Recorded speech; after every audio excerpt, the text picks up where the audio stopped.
नमस्कार, BDV news के इस बुलेटिन में आपके साथ मैं हूं स्वाति। शहर से जुड़ी खबरों को देखने विस्तार से, लेकिन सबसे पहले एक नजर डालते हैं हेडलाइंस पर। मतगणना की तैयारी को लेकर एग्रीकल्चर यूनिवर्सिटी में संपन्न हुई mock drill. Returning officer Anay Dwivedi ने किया मतगणना कक्षों का निरीक्षण। और दो बदमाशों ने एक युवक के साथ की मारपीट का सीसीटीवी वीडियो आया सामने। टेलीग्राफ गेट नंबर 4 के पास की घटना। लोकसभा चुनाव की मतगणना की मॉक ड्रिल एग्रीकल्चर यूनिवर्सिटी में संपन्न हुई। कलेक्टर दीपक कुमार सक्सेना को पुत्र शोक होने के बाद रिटर्निंग ऑफिसर का प्रभार पूर्व क्षेत्र विद्युत वितरण कंपनी के प्रबंध संचालक अनय द्विवेदी को सौंपा गया है, लिहाजा उनकी मौजूदगी में मॉक ड्रिल आयोजित की गई। इस दौरान रिटर्निंग ऑफिसर अनय द्विवेदी ने मतगणना स्थल का निरीक्षण कर मतगणना कर्मियों को निर्देश दिए। वहीं कलेक्ट्रेट के एनआईसी रूम में मतों की गिनती के लिए मतगणना कर्मियों का दूसरे दौर का रैंडमाइजेशन संपन्न हुआ। इसके साथ ही माइक्रो ऑब्जर्वर्स को भी विधानसभा क्षेत्रों का आवंटन किया गया।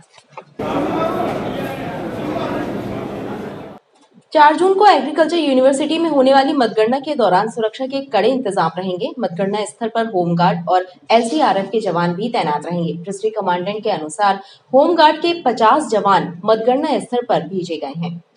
4 जून को मतगणना स्थल पर की गई सुरक्षा व्यवस्था के मद्देनजर होमगार्ड से भी 50 जवानों का बल पुलिस लाइन भेजा गया है। डिस्ट्रिक्ट कमांडेंट नीरज सिंह के अनुसार पुलिस विभाग ने 50 जवान मांगे थे, लिहाजा उनको पुलिस लाइन भेजा गया है और एसडीआरएफ की भी टीम एग्रीकल्चर कॉलेज में मौजूद रहेगी। लोकसभा चुनाव 2024 की मतगणना 4 जून को संपादित की जा रही है, जिसको देखते हुए जिला होमगार्ड जबलपुर द्वारा करीब 50 जवानों का बल रक्षित केंद्र पुलिस लाइन के लिए उपलब्ध कराया गया है। इसके साथ ही हमारे द्वारा जो है स्थल पर एसडीआरएफ की टीम भी डिप्लॉय की जाएगी। जिले में खाद, बीज और कीटनाशक के लगभग 1200 से अधिक केंद्र हैं, जिनकी रूटीन जांच कृषि विभाग के द्वारा की जा रही है। कृषि अधिकारियों के द्वारा जबलपुर शहरी क्षेत्र के अलावा ग्रामीण इलाकों की दुकानों का निरीक्षण कर खाद, बीज के नमूने लिए जा रहे हैं। कृषि विभाग द्वारा जिले के 1200 से ज्यादा खाद, बीज और कीटनाशक की दुकानों की जांच के लिए अभियान चलाया जा रहा है। इसके तहत गठित की गई टीमें रोजाना शहरी एवं ग्रामीण इलाकों में स्थित दुकानों की जांच कर बीज के सैंपल लैब में भेजे हैं। उप संचालक कृषि रवि आम्रवंशी ने बताया कि अभी लैब में भेजे गए सैंपलों की जाँच रिपोर्ट नहीं आई है। इस महीने में अभी लगातार नमूने तो लिए जा रहे हैं। जैसे कल ही हमारे द्वारा 32 नमूने बीज के लिए गए हैं, परसों भी हमारे द्वारा नमूने लिए गए हैं। लगातार विकासखंड स्तर पर नमूने लिए जा रहे हैं, पर ये तत्काल लाइसेंस निलंबन की कार्रवाई नहीं होती है। प्रयोगशाला से परिणाम प्राप्त होने के उपरांत ही होती है। जल्दबाजी में अपन किसी पर दबाव नहीं बनाया जा सकता। हमारा उद्देश्य यही होता है कि किसान को अच्छी गुणवत्ता का बीज उर्वरक प्राप्त हो सके, उसी के लिए ये लगातार कार्रवाई की जाती है खरीफ एवं रबी सीजन के पूर्व। सिविक सेंटर में सुबह हटाए जाने वाले अस्थायी अतिक्रमण शाम तक पुनः जम जाते हैं। इस समस्या से निपटने के लिए रात्रि के समय अतिक्रमण विरोधी कार्यवाही शुरू की गई है। नगर निगम और यातायात पुलिस ने संयुक्त कार्यवाही करते हुए सड़क को बेजक कब्जों से मुक्त कराया। कार्यवाही के चलते क्षेत्र में हड़कंप मचा रहा। यातायात पुलिस और नगर निगम की टीम ने अभियान चलाकर सिविक सेंटर की सड़कों को अतिक्रमण से मुक्त कराया। सड़क और फुटपाथ पर कब्जा जमाकर लगाई जा रही 2 दर्जन से ज्यादा दुकानें हटाई गईं। कुछ ठेले टप्परों को जब्त भी किया गया।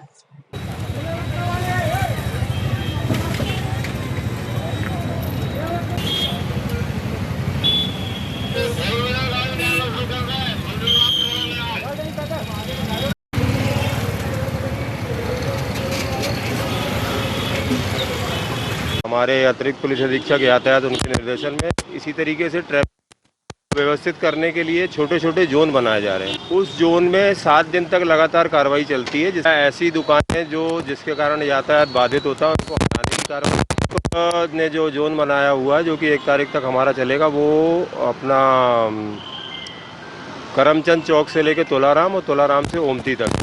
अतिक्रमण विरोधी कार्यवाही के चलते क्षेत्र में हड़कंप मचा रहा। पुलिस अधिकारियों ने बताया कि अब रात्रि के समय ही कार्यवाही की जाएगी, ताकि अतिक्रमणकारियों की हरकतों पर विराम लग सके। इंडियन बैंक के कलेक्शन एजेंट परेशान हैं। इनका कहना है कि महंगाई के साथ वेतन और कमीशन बढ़ता है, लेकिन उनका कमीशन कम किया जा रहा है, जिसके चलते परिवार का भरण पोषण मुश्किल हो रहा है। इलाहाबाद बैंक जो अब इंडियन बैंक में समाहित हो गया है, उसके कलेक्शन एजेंट परेशान हैं। बैंक मित्र के नाम से कमीशन पर काम कर रहे एजेंटों का कहना है कि उनका टारगेट तो बढ़ाया जा रहा है, लेकिन कमीशन कम कर दिया है, जिसके चलते परिवार का पालन पोषण करना मुश्किल हो गया है। बैंक प्रबंधन और प्रदेश सरकार के सामने कई बार शिकायत की गई, लेकिन कोई सुनवाई नहीं हुई। ये हैं, हम लोगों को आए दिन धमकी मिलती है कि आईडी बंद कर देंगे, दूसरा बीसी तैयार है और टारगेट पे टारगेट, और हम लोग टारगेट कहाँ तक करें। और जैसे कि समस्याएं, और हम लोग की अभी 10,000 पेमेंट थी, अब 6,000 हो गई है। कमीशन दिन पे दिन घट रहा है, मजदूरी बढ़ रही है, महंगाई बढ़ रही है, उसके हिसाब से हम लोगों का भी वेतन बढ़ना चाहिए। यहाँ किस लिए आए थे आप? ये हम लोग सर को जेडो में साहब के पास आवेदन देने आए थे। हम लोग का कमीशन स्ट्रक्चर पहले अच्छा था, अब चेंज कर दिया गया है। तो पहले फिक्स पे मिलता था, अब कम कर दिया गया है। उसके अकॉर्डिंग हम लोग यहाँ पे आए थे जेडएम को ज्ञापन सौंपने। ये सारे बैंकों में ये प्रॉब्लम हो रही है। काफ़ी समय से पहले अच्छा चलता था, बट अभी ज़्यादा टारगेट देने लगे हैं, लेकिन पैसा कम कर दिया है। तो महंगाई बढ़ रही है, उसके अकॉर्डिंग पैसा नहीं मिल रहा है, इसीलिए हम लोग सर को ज्ञापन देने आए थे। बैंक मित्रों का कहना है कि शोषण के खिलाफ अब काम बंद हड़ताल की जाएगी, फिर भी सुनवाई नहीं हुई तो भूख हड़ताल पर बैठेंगे। आवारा श्वानों की बढ़ती संख्या और उनके आतंक से राहगीर परेशान है। चलती गाड़ी के पीछे भागते हुए श्वानों की वजह से वाहन चालक दुर्घटना का शिकार हो रहे हैं। इस मामले में सीएमएचओ डॉक्टर संजय मिश्रा का कहना है, नगर निगम के द्वारा डॉग्स की धरपकड़ नहीं की जा रही है, लिहाजा वेटनरी में उनकी नसबंदी का कार्य नहीं हो रहा है। शहर की सड़कों पर घूम डॉग्स वाहन चालकों और पैदल राहगीरों के लिए मुसीबत का सबब बने हुए हैं। चलती गाड़ी के पीछे भागने वाले श्वानों की वजह से कई चालक तो दहशत में गाड़ी से गिरकर घायल भी हो चुके हैं। अरे अभी बच गए भैया, गिरते गिरते दौड़ते हैं, ऐसे पता नहीं पड़ता है। और रास्ते में आपने देखा होगा वीडियो में कैसे क्या है। क्या होना चाहिए हमारा तो हमने नगर निगम अपना कार्य करे, इसके पीछे इनको जब्त करे, या मतलब किसी को पकड़ लेते कुत्ते वगैरह। अरे बहुत दौड़ाते हैं भाई, अरे कोई भी दिखता है चलते आदमी को पीछे पड़ जाते हैं, किसी को काट सकते हैं। वहीं सीएमएचओ डॉक्टर संजय मिश्रा ने बताया कि डॉग्स बाइट के मामले बढ़ रहे हैं और जिला अस्पताल में उनका इलाज भी किया जा रहा है, लेकिन उन्होंने नगर निगम की टीम की कार्यप्रणाली पर सवाल उठाते हुए कहा कि पशु चिकित्सक श्वानों की नसबंदी करने के लिए तैयार हैं, लेकिन डॉग पकड़ने वाली टीम डॉग्स को पकड़ नहीं पा रही है। जहाँ तक कुत्ते काटने की घटनाएं हैं, कुत्तों का प्रजनन दर बहुत ज़्यादा रहती है और इसलिए तेज़ी से उनके साल में 2 बार वो बच्चे देते हैं, इसलिए उनकी संख्या तेज़ी से बढ़ती है। और इसके लिए सबसे ज़रूरी है कि उनके परिवार नियोजन का जो कार्य है, यदि वो तेज़ी से किया जाए। इसमें मेरी वेटनरी कॉलेज से भी बात हुई थी, तो उनका कहना था हमारे पास डॉक्टर्स उपलब्ध हैं, सिर्फ कुत्ते पकड़कर हमारे यहाँ पहुँचाने की व्यवस्था यदि हो जाए तो हम उनके नसबंदी कर देंगे, जिससे कि बच्चे पैदा नहीं होंगे और उनकी संख्या पे कंट्रोल होगा। जहाँ तक कुत्ते काटने का सवाल है, तो उसके लिए हम लोग एंटी रेबीज़ वैक्सीन पर्याप्त मात्रा में, जैसा मैंने आपको बताया, जिला अस्पताल में, सिविल अस्पताल में, इसके साथ साथ हमारे सामुदायिक स्वास्थ्य केंद्र स्तर तक इसकी वैक्सीन हमने उपलब्ध कराई हुई है, ARV। और प्रतिदिन जैसे जिला अस्पताल में कम से कम 100 से 150 लोगों को ये वैक्सीन लगती है और अधिकतम 5 डोज इसकी लगाई जाती हैं। सरकार द्वारा ये निःशुल्क उपलब्ध कराई जाती है। तो यदि कुत्ते काटने की कोई भी घटना है तो उसमें समय बिल्कुल नष्ट ना करें, तुरंत डॉक्टर के पास, खासकर जो सरकारी अस्पताल है वहाँ लेकर पहुँचें, जिससे उसका जो प्राथमिक इलाज है, जो वैक्सीन लगना है, वो समय पे लग सके। वहीं राहगीरों ने भी श्वानों के आतंक से निजात दिलाने की मांग की है। मदन महल थाना क्षेत्र में एक युवक को जमीन पर लिटाकर लात घूंसों से मारपीट किए जाने का वीडियो सामने आया है। 2 बदमाशों द्वारा की गई मारपीट की ये घटना टेलीग्राफ गेट नंबर 4 के पास की है। मदन महल पुलिस ने मामला दर्ज कर आरोपियों की तलाश शुरू कर दी है। मदन महल थाना अंतर्गत टेलीग्राफ गेट नंबर 4 के पास अपने भाई के साथ एक दुकान में सामान लेने के लिए गए प्रिंस के साथ 2 युवकों ने मारपीट कर दी। मारपीट की ये घटना सीसीटीवी कैमरे में कैद हो गई है। प्रिंस के भाई ने बताया कि दोनों युवकों ने शराब के लिए पैसे मांगे थे और इसी बात को लेकर मारपीट हुई। ग्रोवर हॉस्पिटल के सामने मैं और मेरे भाई जनरल स्टोर में सामान लेने गए थे। मैं अंदर सामान लेने गया था, मेरा भाई बाहर था वेट कर रहा था। 2 लड़के आए, उससे दारू पीने के लिए पैसे मांग रहे। उसने पैसे देने से मना किया तो उसको मारा पीट चालू कर दिया और जान से मारने की धमकी। मदन महल टीआई प्रवीण सिंह ने बताया कि घूरने की बात पर विवाद हुआ था और दोनों आरोपियों की पतासाजी कर उन्हें गिरफ्तार कर लिया जाएगा।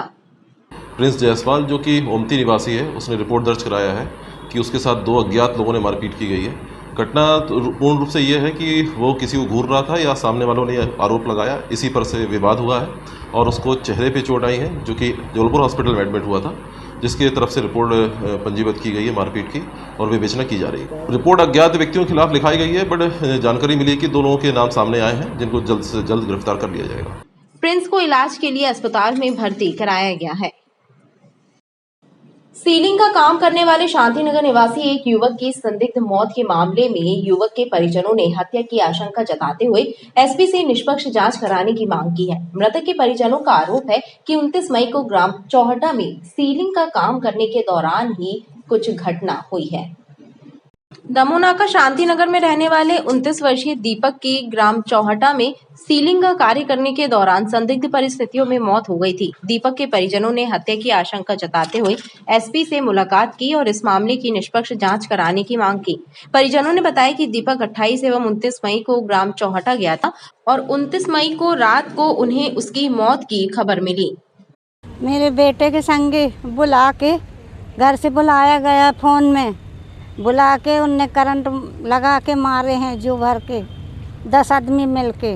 किसी पे शक है आपको? अब हम तो सर देखे नहीं है, वो तो आर्यम में काम करत रहा, जहाँ की ड्यूटी वहाँ पहुँचा। तो किसने बुलाया था उसको? वो वहाँ के सेठ ने बुलाया था। क्या चाहती हो? हम क्या चाहते, हम न्याय चाहते, जान के बदली जान चाहते। मेरे बेटा चला गया इसलिए हमें ऐसे मालूम नहीं रहा। 10 बजे रात के हमें पास खबर आई, जब हमें पता चला। तो हम लोग को बॉडी देख के ऐसा लगता है कि उसके साथ साजिश की गई है, इसको मारा पीटा गया है, उसको बुरी तरीके से मतलब ऐसा टॉर्चर भी किया गया है कि वो व्यक्ति जीवित ना रह पाए। क्या करता था आपका? वो सीलिंग का काम करता था, कभी जहाँ काम लग जाए कहीं मतलब हर जगह उसका काम चलता रहता रहा, मतलब ऐसा काम करता था। कब से कर रहा था वो? करीब उसको करते हुए 2-3 साल हो गए, लेकिन यहाँ भी 2 दिन काम पे गया, मतलब इस साइड को 28 को गया था तो आ गया था, 29 को गया तो लौट के नहीं आया है। ये ऐसा इसके साथ घटना होने के बाद हम लोग को ये पता चलता है। किस तरह की चोट लगी है उसको? क्या उसके नाक से खून आता है, कान मतलब चेहरा सूजा हुआ था और ये ऐसा लगता है कि हड्डियां टूटी हुई हैं पाँव की, हाथ पाँव की। कहाँ पर काम कर रहा था ये? एसपी आदित्य प्रताप सिंह ने पीड़ित परिवार को निष्पक्ष जांच कराने का आश्वासन दिया है। ओमती थाना क्षेत्र 8 नल के पास देर रात 2 पक्षों में विवाद हो गया। विवाद इतना बढ़ा कि दोनों पक्षों ने एक दूसरे के साथ न सिर्फ मारपीट की बल्कि जमकर पथराव भी किया, जिससे भगदड़ की स्थिति बन गई। खबर मिलते ही एसपी आदित्य प्रताप सिंह सहित कई थानों का पुलिस बल और पुलिस अधिकारी मौके पर पहुंचे। पुलिस ने स्थिति को नियंत्रित करने के लिए बल प्रयोग किया। ओमती नाना क्षेत्र 8 नल के पास देर रात 2 पक्ष आपस में भिड़ गए। इस घटना के बाद तनाव के हालात निर्मित हो गए।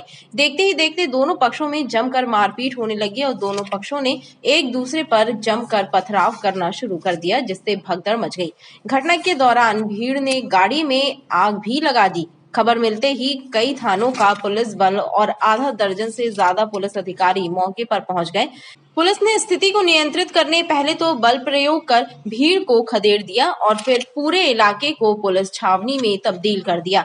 देर रात एसपी आदित्य प्रताप सिंह भी घटनास्थल पहुंचे और उन्होंने स्थिति का जायजा लेने के बाद विवाद करने वालों के विरुद्ध कार्रवाई करने का निर्देश दिया। पुलिस ने इस मामले में दोनों पक्षों के विरुद्ध बलवा सहित अन्य धाराओं के तहत प्रकरण दर्ज किया है और पुलिस आरोपियों को चिन्हित कर उनकी गिरफ्तारी के प्रयास कर रही है।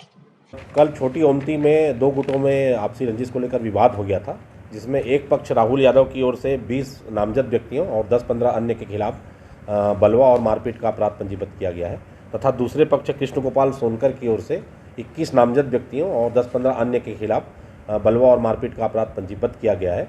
दोनों अपराधों की विवेचना की जा रही है और दोनों में जल्द ही सभी आरोपियों को गिरफ्तार किया जाएगा।